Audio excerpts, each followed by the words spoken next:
बोला है कि आप 2 साल के अंदर आप जो अपनी एनबीएफसीज और बैंक्स के साथ सेम बिजनेस कर रहे हो उसको समेट लो। मतलब कि अगर आप बैंक के थ्रू होम लोन कर रहे हो और आपकी एनबीएफसी भी होम लोन कर रही है तो आप ऐसा नहीं कर सकते। एक तरह का बिजनेस ही आप एक इंस्टीट्यूट में कर सकते हो। तो ऐसा देखा जाए तो बहुत सारी बैंक ऐसा कर रही है। आईसीआईसीआई की भी सब्सिडरीज है जो कि सेम बिजनेस कर रही है। एक्सिस फाइनेंस, एचडीएफसीज, ऐसी काफ़ी सारी बैंक्स हैं जिनकी एनबीएफसीज भी है और वो सेम बिजनेस भी कर रही है। मतलब कि अब इनको अपना बिजनेस एक ही इंस्टीट्यूशन में मर्ज करना पड़ेगा। जी हाँ, अगर आप होम लोन दे रहे हैं तो आपको होम लोन सिर्फ एक ही इंस्टीट्यूशन के थ्रू देना पड़ेगा। अगर आप कमर्शियल व्हीकल लोन दे रहे हैं तो आपकी एक ही सब्सिडरी वो दे सकती है या आपकी पेरेंट कंपनी दे सकती है, दोनों ये नहीं दे सकती है।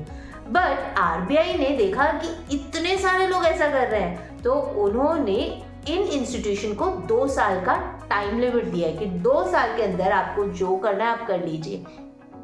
बैंकों को लगता है कि ये 2 साल भी कम पड़ेंगे एंड सारे बैंक्स मिलके बोल रहे हैं कि कम से कम हमें 5 साल का टाइम तो दो।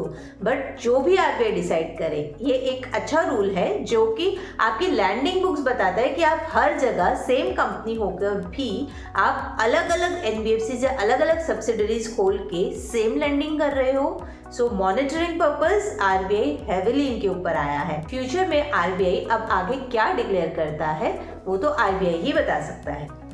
Glasba Financial Services, for all your financial needs.